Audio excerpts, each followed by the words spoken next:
Welcome to John Gets Games. Today, I'll be doing my end of June variety vlog. If you look to the right here, you'll see several different topics that I'll be covering. Feel free to jump ahead to anything you're specifically interested in, or stick around for the whole show. So the first thing that I want to cover is the fact that I've officially launched my Patreon page. If you're not familiar with patreon.com, it's a very cool and simple idea. What it means is viewers like you can pledge a very small dollar amount once a month to content creators like myself. And in return, content creators like myself can reach out and do something back for those patrons. Specifically, what I will be doing for the patrons of John Gets Games is twofold. The first thing is I will be doing an exclusive once a month question and answer vlog. That's going to be kind of like this, except it's me answering the questions that you guys specifically are asking of me. It will allow us to kind of have a dialogue back and forth. You guys can ask hopefully board gaming related questions, but not necessarily. I will of course have discretion on what gets answered, but I'm very excited to have this kind of dialogue back and forth with you guys who will be supporting what I'm doing. The second thing is that one of the reviews I do each month is going to be voted on by the patrons of the slightly higher pledge levels. What this means is you guys will have a direct hand in what content I create. Of course, I'll make sure that this is a game I feel qualified in reviewing, but I know in general, especially lately, I've been reviewing new stuff, things that I'm excited about, that I'm getting relatively recently and playing a few times and I just want to talk about. But I've played a whole bunch of games lots of times in the past that I could definitely review that just are not sifting to the top of the pile. So you guys can influence that. You can vote for those games that you want me to just dissect and talk in depth about. And I just think that's a really great way that we can interact back and forth and we can just create a better channel together. So all in all, I'm very excited about this Patreon account and I hope you are interested in supporting it. All right, now it's time to talk about a game I'm really excited about. In fact, it's right behind me. I picked up the Voyages of Marco Polo yesterday from my friendly local gaming store, and I am so excited to play it. So the designers are Daniele Tascini and Simone Luciani. If those names don't ring a bell, those are the guys who created Tzolk'in the Mayan calendar, which I loved when I first got, but I had some problems with it. You can see my review about it, but they're definitely accomplished designers who do very interesting things in games. And well, when you look at the front cover of this game, you have a very bored-looking dude, you have a typical trading market man. This game does not look very interesting from the cover, but I assure you, inside is lots of excitement. So the first thing that I'm really excited about for it is the super asymmetric powers that are involved in it. Now, this is a Euro game, and usually when a Euro game has asymmetry, it's somewhat minor. Like in Tzolk'in, for instance, every player started with different resources that they got to choose, but they're still kind of playing the same game. In this game, everybody plays a different character with wildly, vastly different powers, like kind of mind-blowingly, seemingly game-breakingly differences. So for instance, this is a dice rolling game. You roll dice and then you use those dice as workers. One of the players never rolls their dice the whole game. They just get to decide whatever the dice face is going to be. Well, that sounds really powerful for a dice game, right? Well, you have another character where every time anybody goes to the market to get resources, which I think happens quite a lot, they just get that resource as well. It's not even their turn. You went to the market, you picked up some spice, I get some spice. Well, that sounds really powerful. Also, this game is called The Voyages of Marco Polo, and you're kind of all racing through a map. You're going to different cities. So it's not specifically a race game, but you're definitely wandering around. And one of the characters has two people. So you can wander over here and you can wander over here. You could do twice as much wandering for the same amount of power that everybody else has. One of the characters starts on the other side of the board in a really powerful city. They can do a whole bunch of stuff uncontested because there's nobody even close to them. The powers are so vastly different, and I think there's 10 of them, so I've only covered a few of them, which just has me really excited. Already on Board Game Geek, people are saying, oh, this guy's overpowered, or this person's overpowered, or this person's overpowered. And I love seeing that kind of thing because nobody's agreeing that any one person is overpowered, which means that within a specific groupthink community, maybe one of these will seem overpowered, but in general, that kind of feels like balance to me. So the next thing that I'm really excited about the game is the way the dice worker placement is used. So in most worker placement games out there, you place a worker down, nobody can go there anymore. Maybe there's a couple spots that people can join in on, but that's kind of the base mechanic. You go there so nobody else can.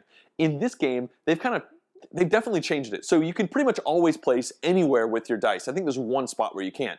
But the big difference is when you place on a spot that somebody else has gone to, you have to pay a penalty to the bank equal to the pit value of the die you just placed. What that means in reality is it's really expensive to place a number 6 die down on a spot that somebody has already gone to. Now, the higher the pit value on the die, the more effective the use of that action is going to be. So you might be saying, okay, well, I rolled high. That person won because they rolled high the whole game.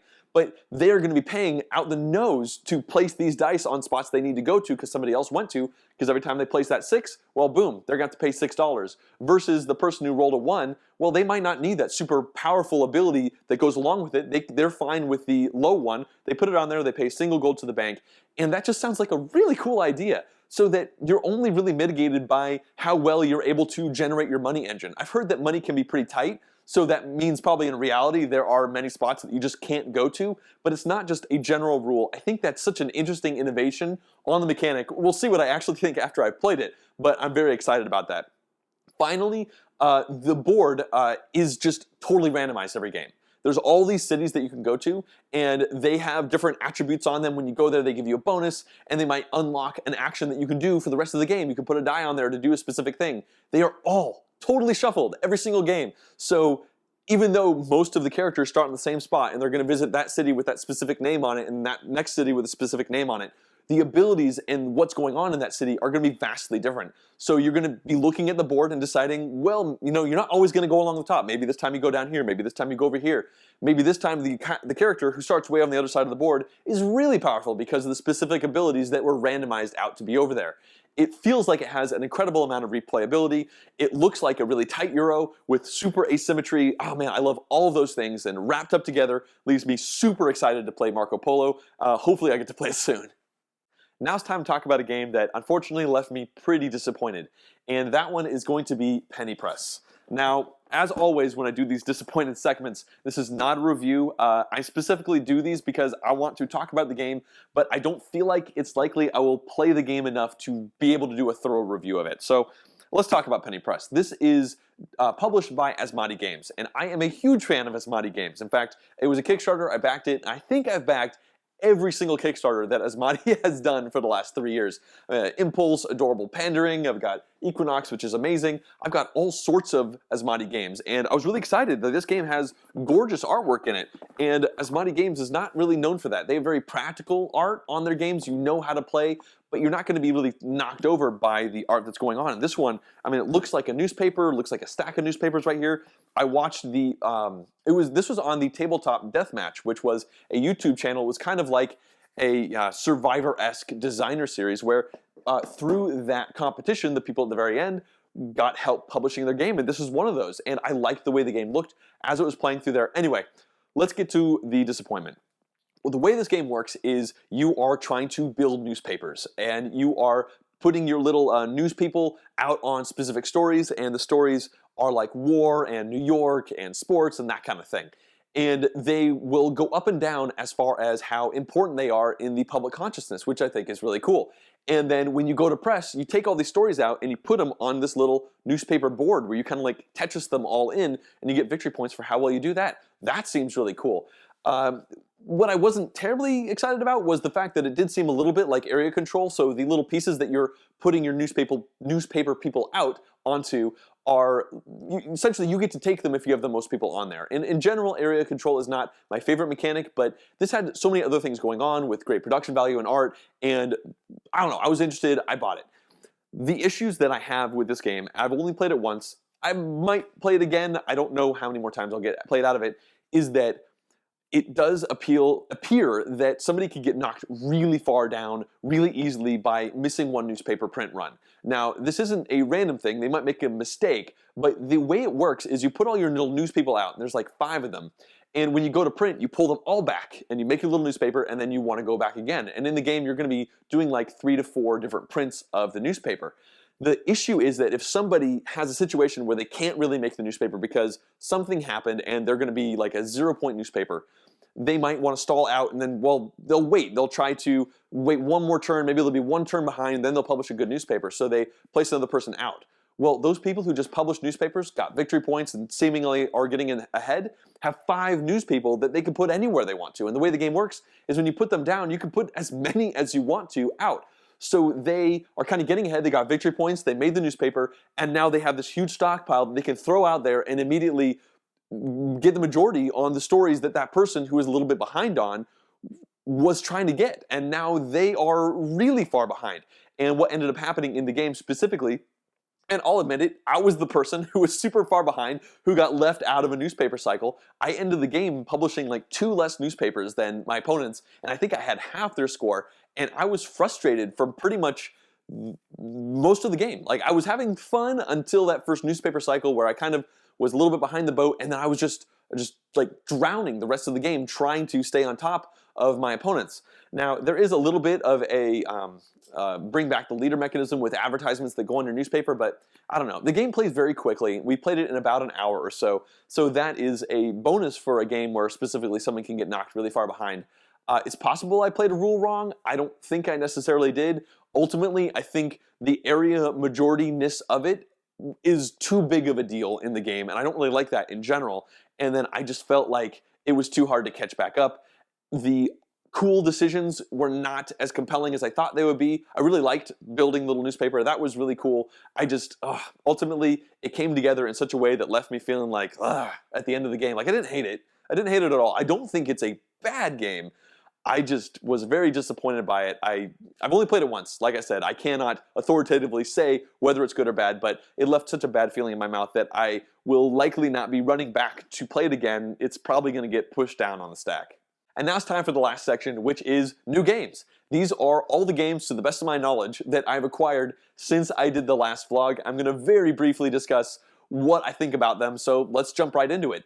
The first of these is Flip City. This is released by Tasty Minstrel, and it was a very quick, small run of the game that got sent out. I happened to be at the right place at the right time online, I bought it, and I got it, and I've now played it a couple times, and ooh, it's really cool, it's really interesting. In fact, I filmed a playthrough of it yesterday. We'll see how much time it takes me to get that out onto the channel, but I'm pretty excited about it. It's a push your luck deck building game that plays 1 to 4 people. So I've like I said, I've already played it a couple times. I'm interested. I'm going to reserve any judgment just yet, but very compelling game.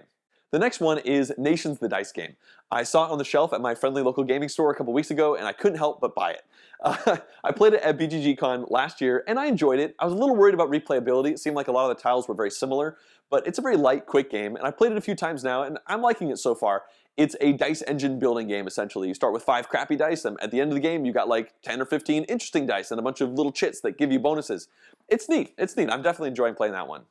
And now for Welcome to the Dungeon. I actually bought this at the same time I got Nations the Dice Game for the similar reason. I've been hearing a lot of good hype about it, and I saw it on the shelf, and I was like, all right, I grabbed it, I got it. I, in general, like push your luck games with a little bit of bluffing, and that's what this one is. It's essentially like everybody is kind of like, it's almost like split personality disorder of the game. There's like one adventurer in front of a dungeon, and you're all the personalities in his head, and you're vying back and forth, and you're saying, well, ditch the shield, get rid of that super cool power, and the moment you pass, you're like, I don't think he's going to survive the dungeon, you're not going to be able to do it. And at some point, somebody's going to get stuck. They're going to have to go in the dungeon with a lot less gear. They've ditched a whole bunch of stuff in this kind of bluffing game.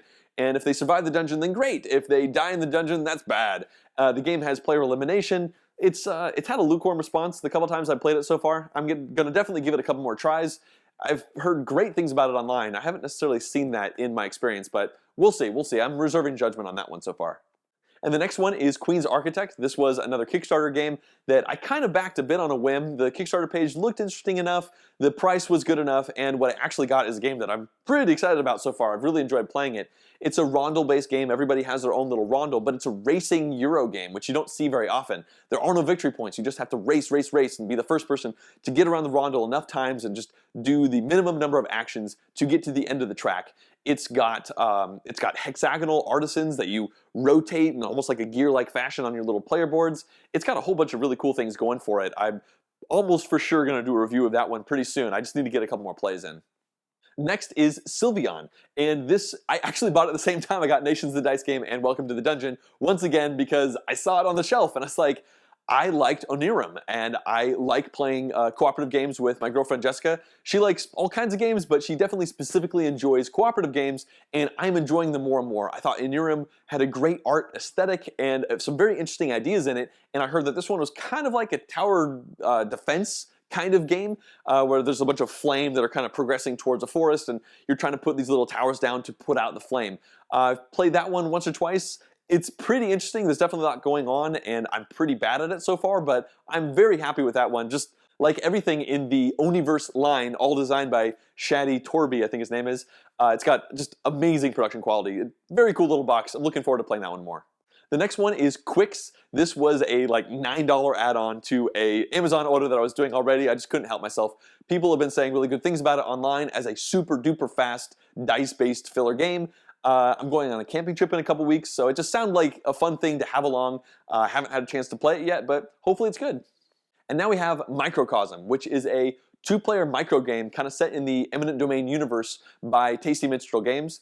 It looks like it almost has a Concordia-esque vibe where you are building a hand and then you kind of play cards from that hand and then you bring them back up again, and there are victory points on all the different cards. You kind of develop your own endgame victory point scoring thing. I haven't had a chance to play it. It looks like it's surprisingly deep for a very tiny amount of cards. I'm looking forward to trying that. And finally, we have Concept. I actually had this on special order at my friendly local gaming store a couple weeks ago, and then I saw all these other games that I couldn't help but buy. But anyway, Concept is essentially 20 Questions the Party game, where one or two people have a person or a place or a thing on a card, and they're trying to get everybody else to guess it merely by putting cubes down on this big board with a bunch of modifiers, like colors and lines and like, is it water, is it air, is it a person, is it historical, all that kind of stuff. And you can kind of build a logical argument for what this thing is on your card, and everybody around the table is trying to guess it. There's a competitive way to play, but we've just played it as kind of an experience. Just keep playing until we're all sick of playing it. It's just a fun, logical kind of thing going on. I wasn't expecting to like it, but it's seen the table a lot, and I've really enjoyed playing it. So I think that was a great buy. And that wraps up this variety vlog. Please let me know if you have any questions or comments about all the stuff that I've talked about here today. Please check out the Patreon page that I talked about at the beginning of the episode, and consider subscribing to my YouTube channel if you'd like to see more content like this and the reviews and playthroughs and all that stuff that I do. Thanks for watching.